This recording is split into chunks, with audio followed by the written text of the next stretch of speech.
Avon Resources Limited is a gold exploration company with significant projects in British Columbia and the Yukon, trading on the TSX Venture Exchange, symbol ABN, and the OTCQB, symbol ABNAF. Surrounded by world-class gold deposits and mines, Avon's 23,000 hectares Forest Kerr Gold Project is located in the heart of the Golden Triangle in northwestern BC. For more information, visit us at avonresources.com.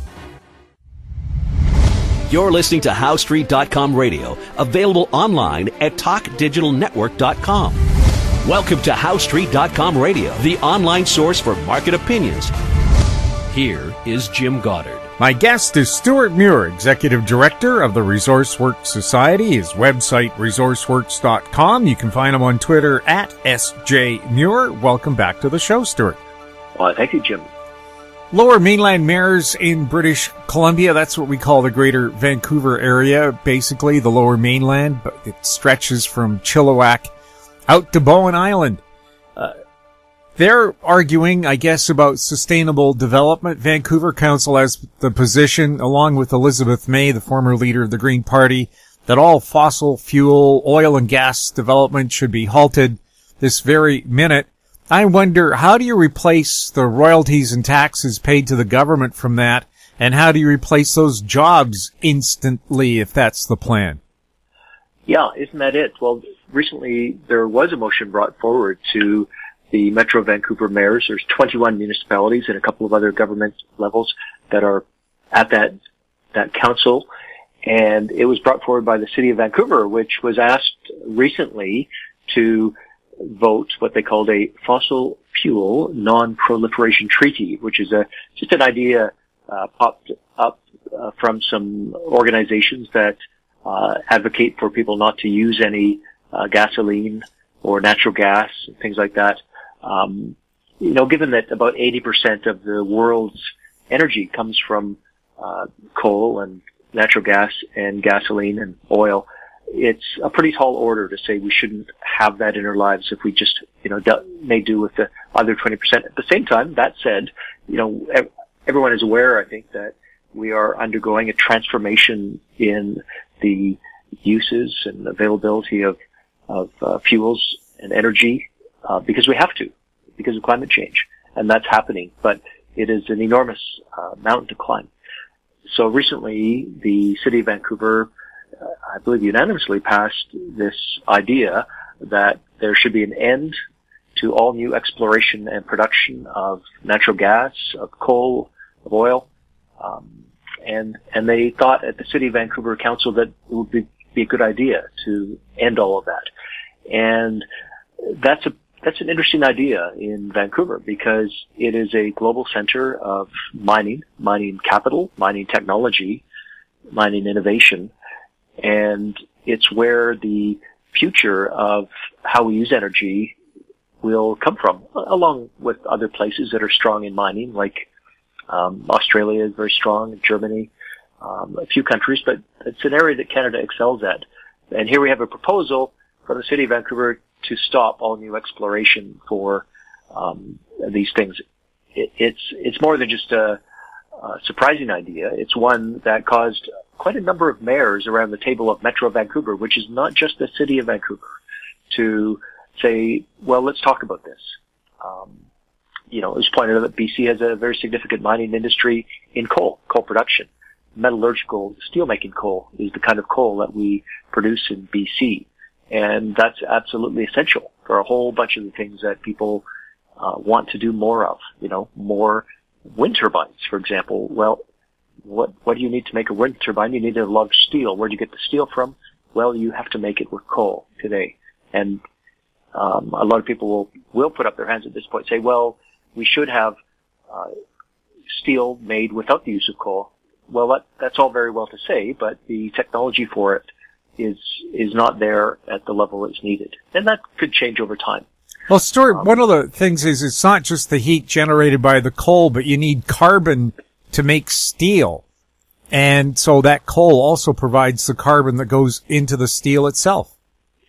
That's right. I mean, these are some of the contradictions here that are just the complexity of our energy systems.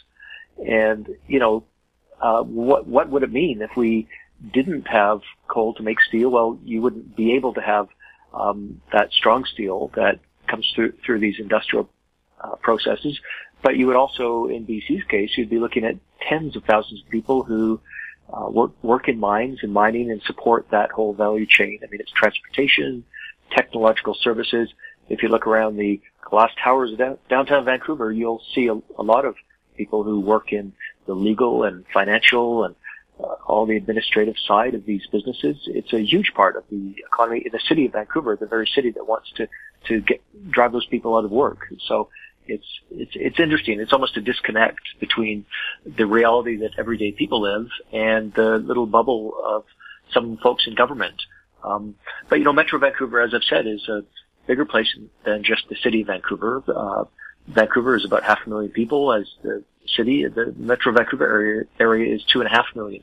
So what they do in the city of Vancouver is not necessarily what people around Metro Vancouver might think. And what we saw recently when this question came up was a number of mayors. Most prominently, I think, was the mayor of Port Coquitlam, Mayor Brad West, who was very quick to raise a few questions. I mean, mayors are in touch with the concerns of the population in general. They hear from all kinds of people with all kinds of concerns. And I think if you want to talk to someone who is in touch with that, well, you could go talk to a pollster. They're talking to people all the time, but you want to really find out, talk to a mayor. And this one mayor said, well, look, we've got First Nations that are working with companies that are involved in LNG. They're trying to work their way to a better quality of life for their people by having arrangements with companies. You could see that all over northern BC. Why would you propose to remove that? It seems almost excessive to think that by the stroke of a pen, you would want to try to drive those people back to an existence of poverty that they, and I've heard this directly from so many different First Nations in my travels around BC and the West, that they're looking for solutions. And it's not just about, the use of, natural gas, say, in heating our homes and swimming pools. And if you're in hospital or you've got COVID, why do you have clean sheets? Well, because the hospital laundry uses natural gas to run their laundry. You literally couldn't do it any other way and have the scale of healthcare delivery that we have. So we have all these dependencies all over the place. And the mayors were suggesting that let's look at what these dependencies are and talk about them and be sure that if ideas are coming to the fore that might sound good to a few people, just saying, well, I'd like you and you and you to be out of a job because I don't like your occupation. Me, I'm fine. I'm going to stay in my job telling other people they can't have jobs. That's kind of hard to sell to people. I don't think everyone wants to. Stuart, what I suggest is that you go into the mayor's office in Vancouver and say, I'm going to remove everything in your office this very moment that came from petroleum. The casing for your computer, several of its parts, your keyboard, your mouse pad, your telephone, your switching board, the remote control for your TV set, the controls for the TV set itself, the light panels, the coverings on your walls will probably have some kind of plastic component in it because they don't deteriorate. The paint on your walls, the soles of your shoes contain petroleum products. Your belt probably has a buckle that has steel that needed petroleum or coal products to make. Remove all those things. Remove them right now, this very minute, and see what you're left. Oh, by the way, you won't have an office because there's steel rebar reinforcing the concrete that holds it up. So sit in an empty field without anything around you that has come from the natural resources of Canada. Go ahead, try to survive and see how long you last. Even in Vancouver's climate, which is relatively mild compared to the rest of Canada, on a cold, dark, windy, rainy night, see how well your non-plastic, non-rubberized rain gear works. Well, I think one thing I would hear in Vancouver on that would be, oh, Jim, it's okay. I'm going to drive my Tesla down to the Whole Foods to get some organic greens, and I will not be using any resources for any of those activities. So 300 pounds of copper in that Tesla. That's right. And, that's even without the batteries. One Tesla generates the weight of 1,000 Teslas in mining waste. So if everyone's going to drive an electric car, you have to be thinking about how do we manage that?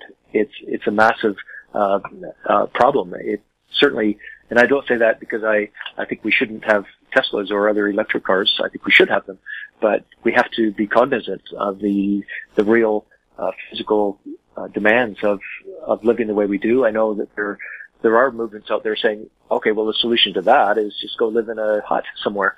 In a democracy, realistically, a hut that hopefully isn't held together with steel nails. Well, yes, definitely. And that the wood wasn't machined in a sawmill somewhere. That's right. The interrelationships are everywhere and inescapable. And you can't use an axe with a steel head because that involved carbon-based fuels as well. So you're going to have to use a stone axe. Jim, you're a walking encyclopedia of the uses of materials in our lives, and that's the modern life. I see this growing divide in this space. Recently, there was a book came out from Bill Gates on energy. I know it's created some controversies. He's a smart guy.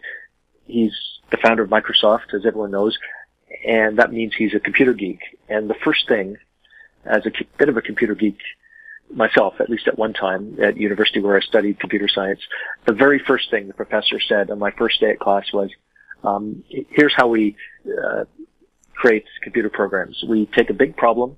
We're trying to, create a word processing program or send a rocket to Mars, whatever it is. We do the same thing. We take this big, massive problem and we break it down to the steps required. However many steps, maybe it's 1 million steps or 1 million lines of code that we need. We break it down and we describe it. And then, because we can't solve the big problem all at once, we solve each of the small problems. That's how computer programmers all think, and that's how Bill Gates thinks. And his approach is one that makes a lot of sense to me. And, the instant his book came out about 2 weeks ago, the first thing I read about it was actually from another guy with the name Bill. His name is Bill McKibben, and if you follow publications like the New Yorker and New York Times, you maybe read his stuff. He's one who says we just have to get out of fossil fuels. We can't have any. If you disagree with me, there's something wrong with you. No, you're just evil. And the first thing he did when he got the Bill Gates book was review it, and he looked at some of the ideas that Bill Gates likes to talk about, like carbon capture, hydrogen, and said, no, you can't have those because they'll just let us use fossil fuels into the future, and we shouldn't have that. And that's his opinion on it. Yet, if you look at all the interrelationships, and you've just done a brilliant job, Jim, as you do, of listing a whole bunch of these things. Like, how do you remove things from your life? Well, realistically, even if it's possible to do that, it's for sure going to take decades or centuries. Well, if you want to outright ban something, you better have solutions to solve the problems caused by that ban.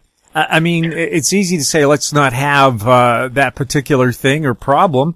Well, that's nice. Now, what are you going to use to replace all the things that are mined? How are you going to move? Let's use lumber for stuff. Very nice. How are you going to fasten it? And doesn't it have to have some plastic injected into it so it doesn't rot? And how do you make it more fire resistant? There's all kinds of chemicals and processes.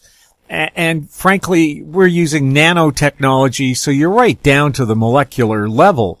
But those things involve a lot of energy and manipulation there. Yes, they do. And you referenced lumber. Well, if we should just pivot over to lumber, then why are there so many people saying you can't cut down trees? It sounds like anything that people want to do, no matter how well regulated, whether it's oil and gas in Canada or mining exploration or forestry. I mean, these things are regulated up the yin yang. There's so much. I mean, industry, I know they're aware of these, and sometimes you'll hear people grumbling about that fact that they're so closely regulated, some people more than others. I think for the most part in Canada, people suck it up and they say, yeah, we need to have those regulations to protect the environment. And so we do that, and that's the reality of how we live. And there's, I would challenge anyone to say, show me a place that's better regulated on all of these things than Canada is, because there isn't one. And yet we still have these same frictions. And, you look at the future, the amount of innovation happening here. One example, in the United Kingdom, where they have the North Sea oil fields, been around for decades, and some of the biggest oil companies in the world are there, like Shell and BP and Total from France. They're putting in some technology to capture carbon from industrial processes in northern England, and they're going to take the carbon they've captured and they're going to store it. They're going to pump it into the North Sea oil fields underwater, and that's where it will stay, and it will reduce the amount of carbon in the atmosphere. That would be a good thing to do, right? And lots of people think it's a great idea. I was over there recently, and I said, well, where does this technology come from? And there's a fellow from Shell. He said, oh, that's from Canada. That's from the Boundary Dam in Canada. Are you kidding me? In Canada, you talk about that project, which is in Saskatchewan. It's carbon capture. It costs a lot of money. I was going to say that technology came from Saskatchewan. Yes. Exactly, it did. And, a lot of people, they'll say, oh, you don't want that carbon capture. It's too expensive. It doesn't really work. Well, it does work. It was expensive early on, and it's getting more efficient. We have, I think, the potential to grow this.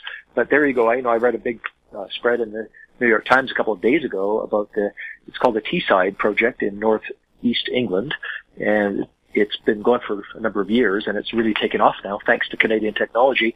Of course, they don't mention the technologies from Canada because, I don't know, they don't. And yet, here at home, there's growing interest. I think there's a lot of policy discussion.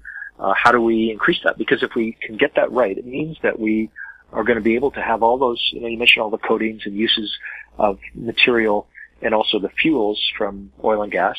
We really do need those in our lives, and we have to reduce the impacts of using them. Everyone agrees on that. And carbon capture is going to be the way we do that, and more of it. I've been talking to thought leaders from across the country on how we can do that recently. Some of the work done recently in Squamish, a company called Carbon Engineering, came out of UBC. You'd think a good idea like that might become successful at home. Well, it's becoming successful, but not at home.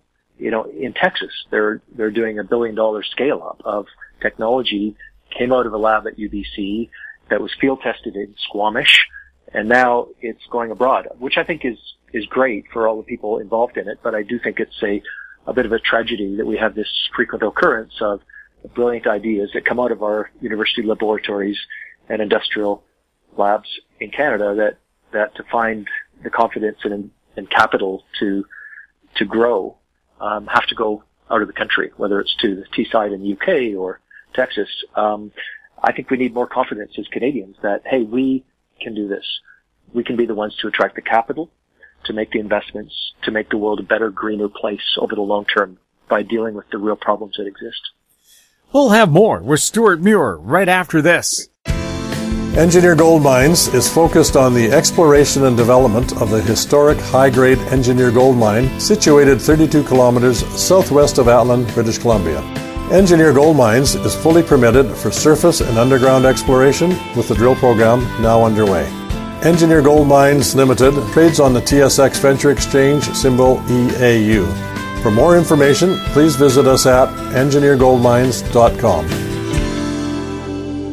Welcome back. We're speaking with Stewart Muir. Stewart, is the Trudeau government still against aquaculture in BC, and isn't aquaculture our biggest agricultural export? Well, yes, as a matter of fact, and not just simply aquaculture, but specifically salmon farms. And I know that there is a range of views on that. But personally, I'm supportive of salmon farming because I've talked to the scientists who actually do the work. A lot of them are federal government scientists. Some of them are in labs that are a private sector. And I've looked them in the eye. I've said, should I be concerned that wild salmon will be harmed by salmon farms? And the answer I get is this: Stewart, you can rest easy. Salmon farming does not harm wild salmon. And yet, the federal government has made a decision claiming falsely that there is this harm to wild salmon, and used it as an excuse to, in the midst of a pandemic, when we have all sorts of problems, to make a decision by Fiat in December, just before Christmas, to let 1,500 workers on North Vancouver Island know that their livelihoods were going to be concluded, that they were going to be, with the stroke of a pen, cast out of work.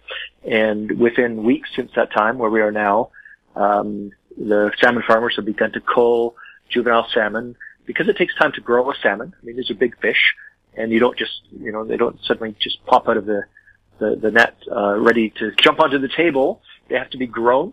About half of their lifespan is spent on land, where they are grown in hatcheries and then progressively moved to bigger pens, and then eventually they're finished in the ocean, just as with cattle, when they have different stages of the life cycle of a beef cow. So too with salmon. And it's true it's been a controversial area. It's true there's been a lot of claims, scientific and also quasi-scientific or pseudo-scientific claims about this area, but I do think it's important to go to the science. And in fact, when the decision was made, the government didn't say it was because of science, although you hear it defended on that basis by some government people to this day. So now we're seeing 10 million fish and eggs being euthanized because of the massive job losses that are coming through the closure of a number of farms. I think this is a classic case of a very effective lobbying campaign being waged by insiders to achieve an outcome for their clients, which largely are wealthy individuals in Vancouver who just don't like the idea of working people out there on the salt water in a place where they are doing a very safe and beneficial industry. Are not most of the workers in aquaculture Aboriginal? I'm not sure if most is but a substantial number. A great many. I mean, there are joint ventures with indigenous companies who provide services. It's a very service-intensive industry to raise these fish to be healthy. There's all kinds of challenges that lice is an issue, and you got to make sure the food is all correct, and you don't want it piling up on the ocean floor under the salmon farm. I mean, there's been lots of problems. I mean, let's be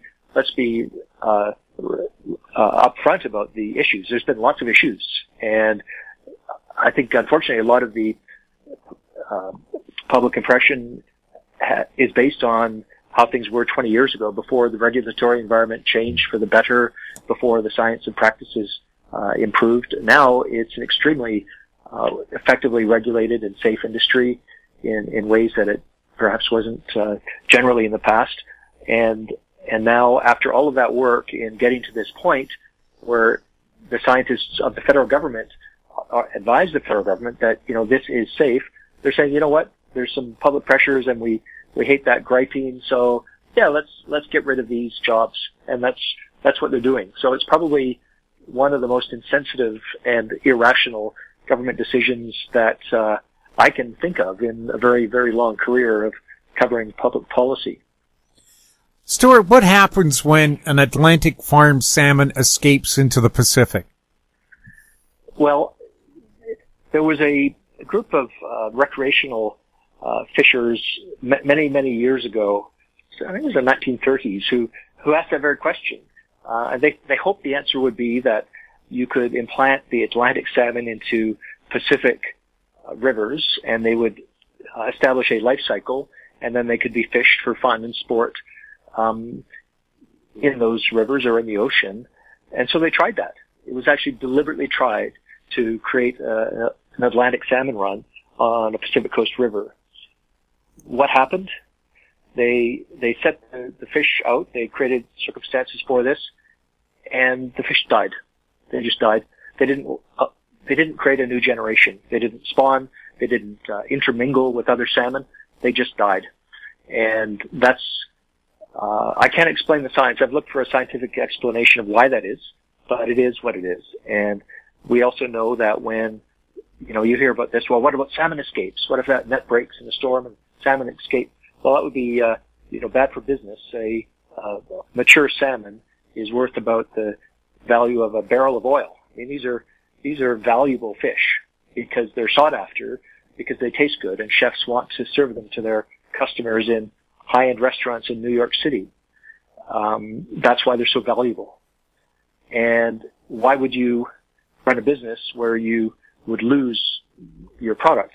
Well, of course you don't want that to happen. You do everything you possibly can to make sure that you don't see your fish swim off because of some, event.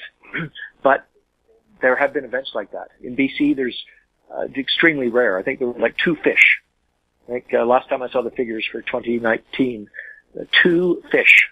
2, not 2 farms full of them or 2 nets. 2 individual fish escaped.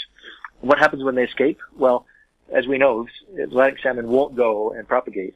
What they will do, like a cow that has gotten out of its pasture, is they'll just hang out outside the fence waiting for the farmer to come and give them their dinner, won't they? Because they don't know how to hunt. And the same is true of the Atlantic salmon. So they can actually just be caught. Salmon farmers can just catch them. Now, if there's we saw an event in Washington State where there was a storm, there was quite a large escape. It was big. It was not something we've seen in BC. It was thousands of fish that got out. It was, yeah. When that happened, those fish, there was a lot of concern at the time, but all of it came to naught. They just died out. So that's the long answer to your question, Jim. Also, if you get rid of farmed salmon, doesn't that put incredible pressure on the wild salmon population to replace it?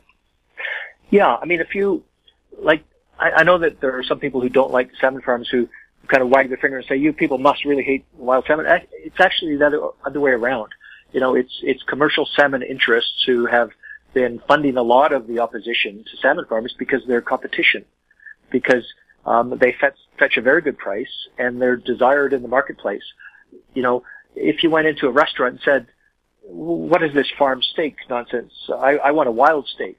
Well, you could maybe get a farmed bison, but would you actually get a wild, even venison is probably a farmed deer, right? In this day and age, there is no wild meat. But everyone wants to have wild fish because, and then they want to self-anoint as being environmentally conscious because they're taking a wild creature and putting it on their plate. How exactly does that make them morally superior to those who think that the practice of aquaculture is beneficial? Well, that's like saying it's better to eat a wildebeest than a ranched cow. That's exactly what it's saying. And so, if your goal is to ensure the eventual destruction of wild salmon stocks, probably the most effective way to reach that unsavory goal is to go and eat as many of them as you possibly can, which is what's happening now. And now we'll have more of that because people like salmon, and they'll get wild salmon instead of farm salmon. Congratulations. So that's why I think, and there's a lot of people who think like me. I think that it's irresponsible, not just because of loss of jobs, but because of caring about the environment to move away from this practice that has been developed right here in BC that is so safe, so humane, and so environmentally effective in protecting wild salmon. Now, of course, there are ways to stop these so-called problems. How about develop a system to scoop up that unwanted fish guano, turn it into fertilizer underneath the nets? How about having scuba divers or even little robot submarines go around and pick off the sea lice that might develop on their gills before they become a problem? I'm sure we have technological solutions. I'm seeing now in Holland, they're using little flying drones that can differentiate healthy insects from bad ones, and it actually just munches the bad insects midair. So why aren't we developing that kind of technology so that people don't lose their jobs? Yeah, well, the irony is that we are. And I'll give you an example. I was recently aboard a ship, I think it was called the Aqua Tremoy. It stopped in Victoria, the port of Victoria, BC, for a bit of adjustment to local conditions that had come over from Europe. It was a spanking new, beautiful ship from Norway, and it was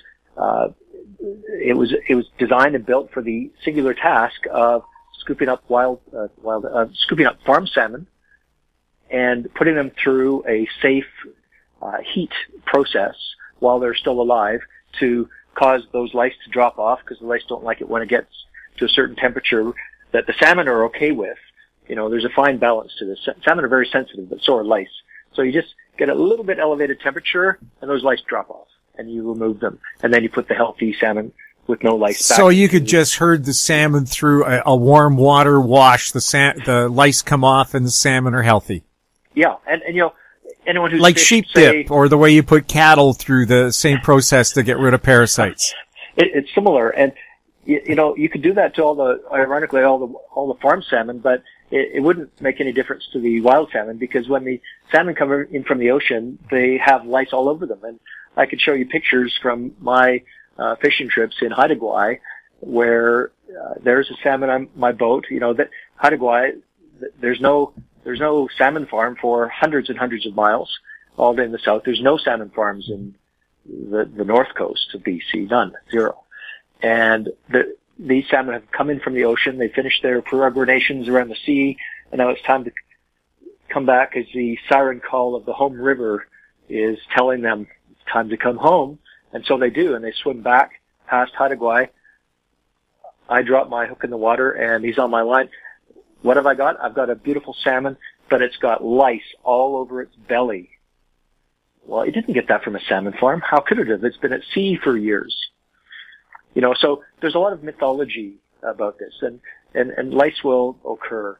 I mean, the fact that salmon farmers have gone to extraordinary lengths to control them, means to me that, there is some, reality to that problem. But the idea that, if you remove these salmon farms, you'll remove lice from salmon is just sheer nonsense.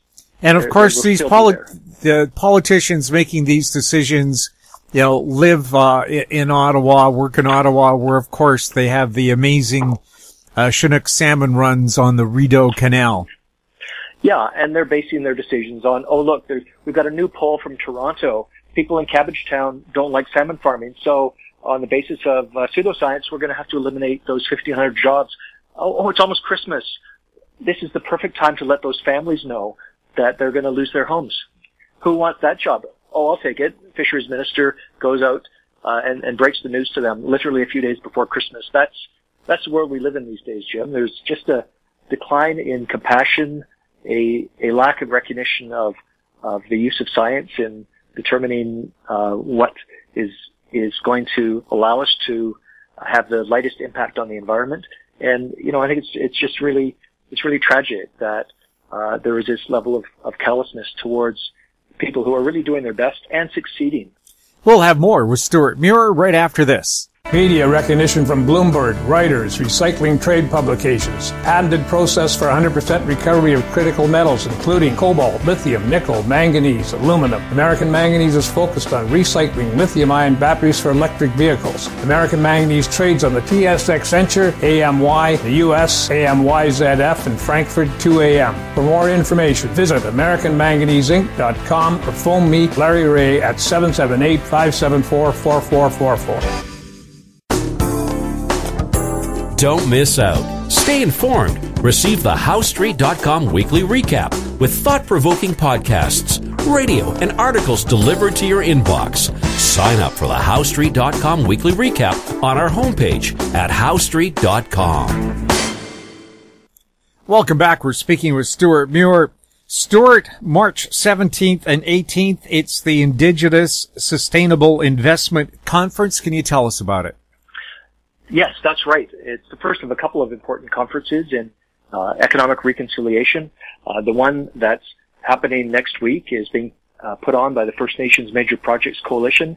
It is an organization that brings together First Nations who are looking for ways to get economically involved in projects. A lot of it is, hydro, clean energy projects. You see that some of the Ontario members are interested in that.